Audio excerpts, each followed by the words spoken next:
आज हम इस वीडियो में और मेरे इस अनुभवी कथन में बात करती हूँ आत्मबोध, आध्यात्मिक यात्रा और निर्वाणा क्या होता है और हम किसको कहते हैं। आत्मबोध क्या है, आध्यात्मिक यात्रा क्या है और निर्वाणा क्या है। कहाँ से मैं अपने इस जीवन की शुरुआत कहूँ।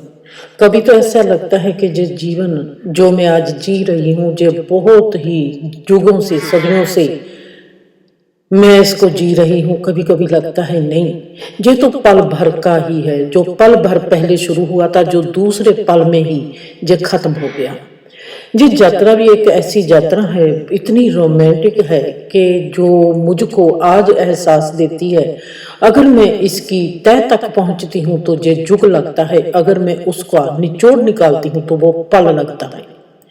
आज की जो मेरा जीवन है, इसमें मैं देखती हूँ कि मेरा फेल होना, जहाँ मैं कहूँ कि मेरी ये यात्रा आज की जो है, ये फेल होने की यात्रा है। जब फेल होने की यात्रा कहा, उसी वक्त मेरे आगे कृष्णा की तस्वीर आ गई। कृष्णा जैसे गीता में कहते हैं, हे अर्जुन, मैं जिस भी व्यक्ति को प्यार करता हूँ, मैं उससे उसका सब कुछ छीन लेता हूँ। हमने आज तक अपनी सोच मुताबिक, जहाँ अपने ही भाव मुताबिक जितना का हम जानते हैं, जहाँ अपने ही ज्ञान के मुताबिक ये बात सोची है कि हमने कृष्णा के इस बयान को संसारिक क्षेत्र तक ही सुना है और समझा है।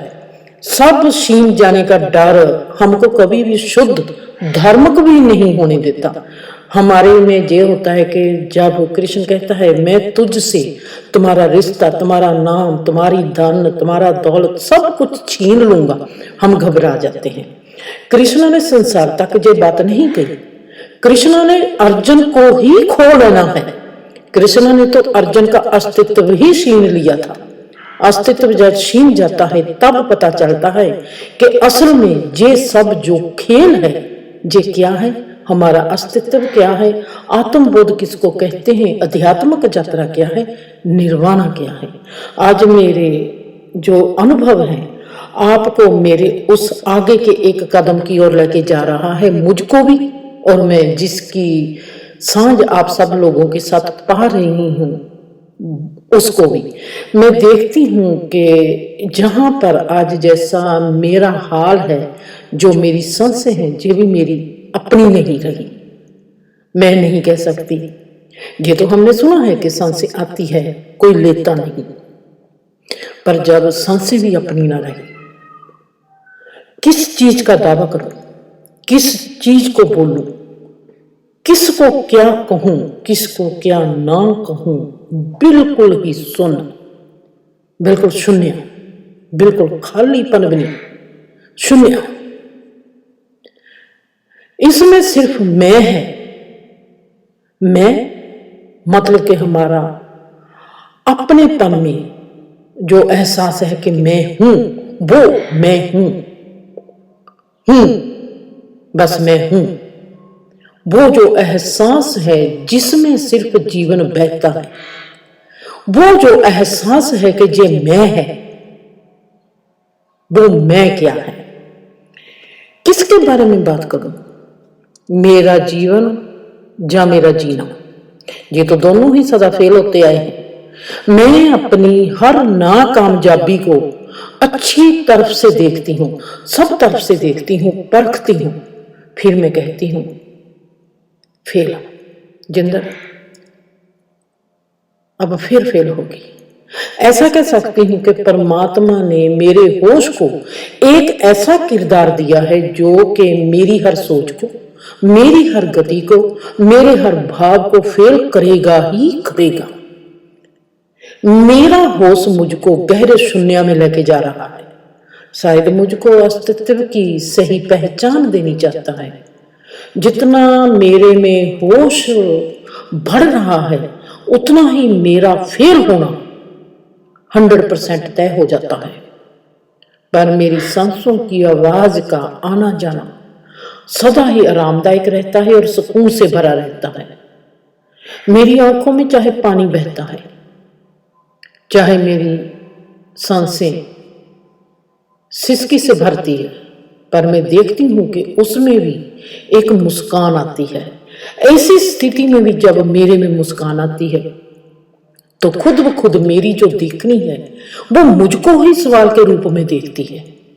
ऐसी स्थिति में भी जहां अक्सर ही हम सब उदास हो जाते हैं और मेरे में मुस्कान आती है, जो मेरे लिए सवाल बनती है, बहुत गहरे खालीपन में से जब मैं इस मुस्कान के रूबरू होती हूँ, तब मुस्कान की जीवनी मेरे आगे अपनी यात्रा को सुनाती है। अब वो मुस्कान क्या है, वो मुस्कान क्यों आती है, हर चीज की यात्रा है, चाहे हमारी सोच है, चाहे हमारा भाव है, चाहे हमारे हालात है, चाहे हमारी हालत है, चाहे हमारा क्रोध है, चाहे हमारी मुस्कान है, ये सब एक यात्रा है। चाहना और मकसद जिस व्यक्ति की यात्रा को गति देते हैं, कहते हैं जैसी चाहना वैसी गति। जहां हम कह देते हैं जैसी नीत तैसी मुराद। चाहना संसारी है जहां अध्यात्मक है, पर जैसी चाहना है वैसी ही हमारी गति है। मेरी चाहना मेरे अस्तित्व से भी दूर, कहीं बहुत ही दूर में से गति करती हुई मेरे में से ऐसे बहती है जैसे कि कोई करंट बहता है तारों में, जिसमें ठहरना ही मेरा फेल हो जाना है। मैं एक तरफ भी देखने लगूं कि ये करंट क्या है, ये क्या है, ये गति किसकी है, ये कौन बह रहा है, मेरा ठहरना हो गया। मतलब कि मेरा जो निर्विचार अस्तित्व है उसमें आके विचार ने ठहरा लगा देता। मैं जब भी हमारे में विचार आता है, विचार हमारे को खड़ा कर देता है। हमारी जो अस्तित्व अपने खालीपन में, अपने शून्य में बहता है, जब भी हमारे में विचार, जब भी हमारे में सोच, जब भी हमारे में कोई भाव आता है तो वो उस चीज को खड़ा कर देता है। जब भी हमारे में कोई सोच आती है, भाव आता है, जहां हमारे में कोई एहसास उतरता है, उस वक्त वहां पर ही हमारे हालात कायम हो जाते हैं, हमारी हालत कायम हो जाती है। वहां पर हमारा सामना होता है हमारे हालातों से और हमारी हालत से। वहां पर फिर हमारे में बनता है हमारा स्टेटस क्या है, हमारी पर्सनैलिटी क्या है, हमारा व्यवहार कैसा है, फिर हमारी आदतें बनती हैं। हम कैसी आदतें के मालिक हैं, हम कैसे अपने आप को रिप्रेजेंट करते हैं, जिसमें ठहरना ही, मैं थोड़ा सा भी रुकती हूँ, रुक जाना ही थोड़ा सा भी पा जाता है, वहीं पर मेरा तय हो जाता कि ये फेल। जब हम जीवन में इतना रुके हुए हैं, हमारे में इतनी सोचें बहती हैं, हमारे इतने हालात खराब हैं, जहां हमारे इतने हालात अच्छे हैं, उसमें भी हमारे में कितना बड़ा ठहराव होगा कि हम इस ब्रह्मांड के अस्तित्व में कितने बड़े फेल्यूर होंगे। हमारे फेल की कोई सीमा नहीं होगी। चाहे सोच है जहां भावना है, चाहे मन है जहां आत्मा है, चाहे संसार है जहां धर्म है, चाहे कोई दिशा है जहां कोई दशा है, कितनी भी कुछ सुंदर हो, अच्छा हो, नाजुक हो, चाहे सेवा से भरा हुआ हो, भक्ति हो, धर्म हो, कुछ भी हो, अगर मैंने ये ही कह दिया कि ये अच्छा है, मतलब कि मैं ठहर गई, समझो, उसी वक्त मैं फिसल गई। मतलब कि मेरा ध्यान मेरी सांस पर भी चला गया, मेरा ध्यान मुझको खांसी आती है उस पर भी चला गया, मेरा ध्यान किसी दूर से आती आवाज पर भी चला गया। मैं रुक गई, समझ लो उसी वक्त मैं फिसल गई। मतलब कि मेरा कहना ही, मेरा फिसलना ही, मेरा ठहरना ही, मेरा रुक जाना ही मेरा फेल होना है। मेरे में जे समर्पित भावना की गहरी यात्रा, मतलब कि जब मेरी हर चीज मुझको बहा के लेके जाना चाहती है, वो कहती है कि तू अपने अस्तित्व में रुक नहीं सकती। जब मैं रुकती हूँ, मतलब कि जब मैं ठहरती हूँ, जब मैं किसी सोच के साथ जुड़ती हूँ, जब मैं किसी भावना के साथ जुड़ती हूँ, जब मैं किसी हालात के साथ जुड़ती हूँ, जब मैं किसी हालत के साथ जुड़ती हूँ, तो मेरी जिंदगी कहती है कि नो, नहीं, रुकना नहीं, बहना है।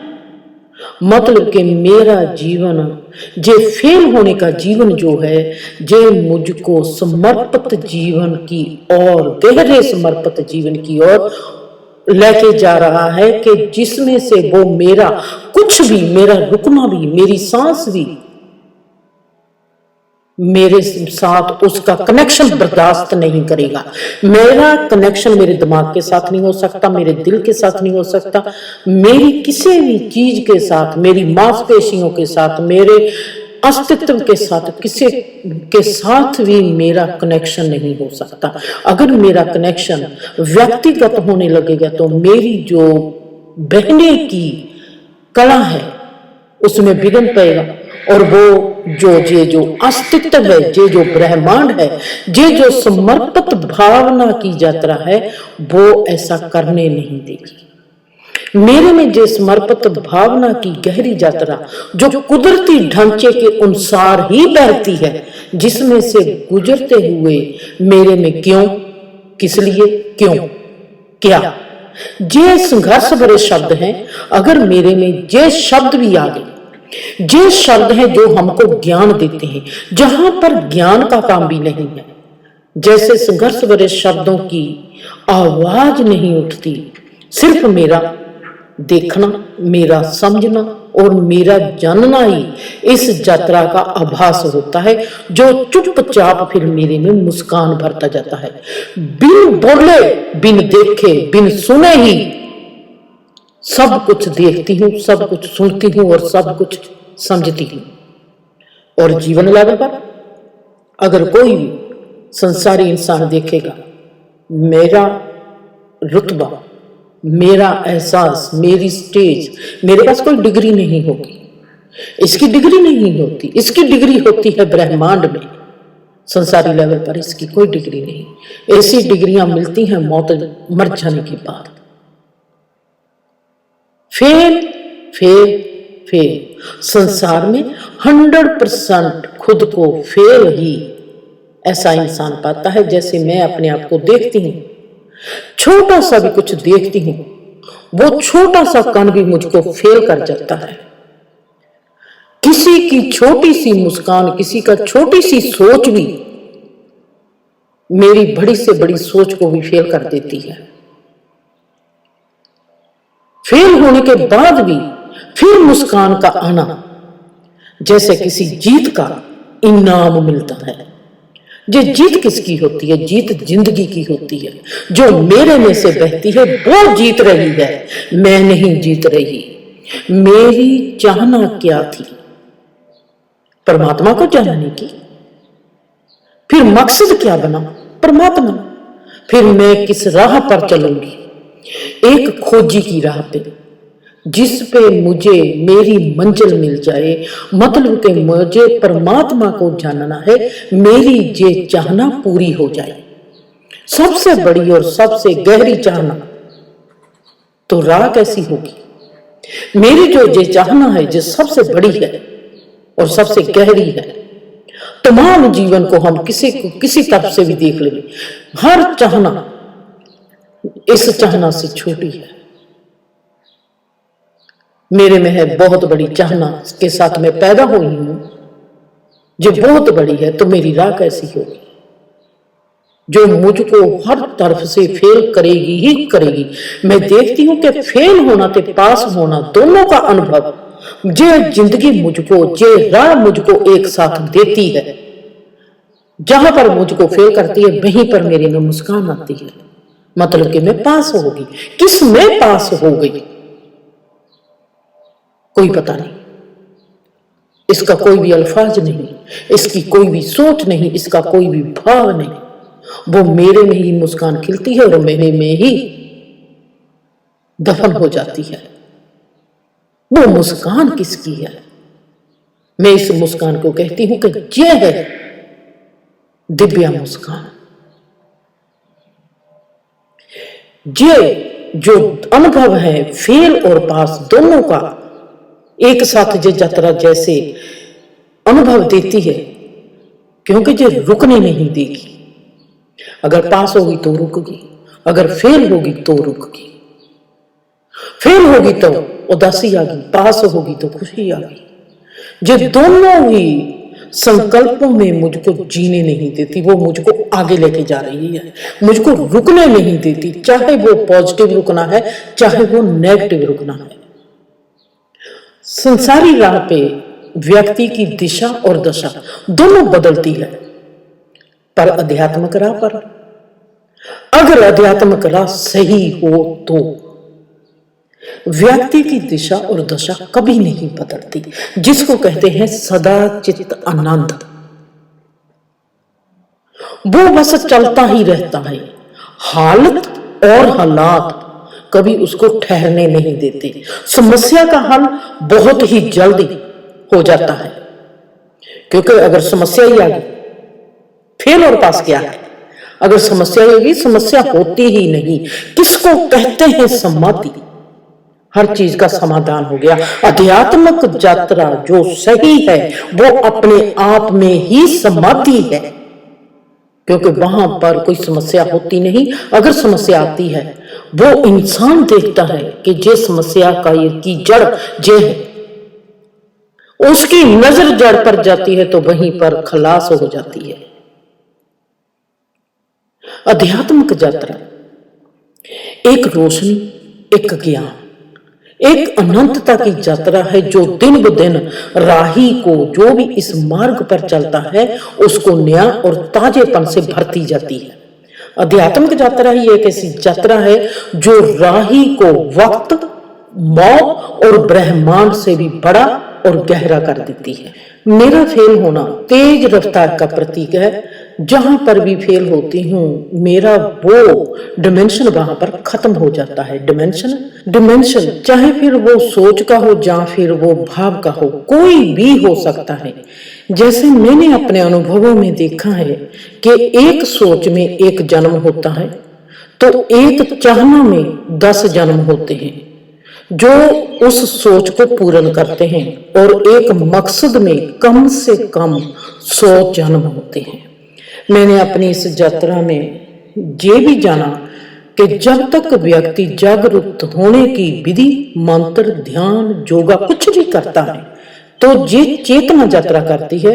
जब चेतना खुद को संपूर्णता से देख लेती है, तो हम उसको कहते हैं आत्मबोध की प्राप्ति। आत्मबोध की प्राप्ति के बाद चेतना खुद के अस्तित्व की यात्रा करती है। चेतना खुद के अस्तित्व की यात्रा करती है। चेतना के अस्तित्व की संपूर्णता को हम कहते हैं निर्वाणा। व्यक्ति की जो जीवन यात्रा है, इसकी समाप्ति निर्वाणा तक नहीं है। निर्वाणा एक नए ब्रह्मांड की सृजना का पहला कदम है। वहां से फिर एक नई यात्रा शुरू होती है। खुश रहो।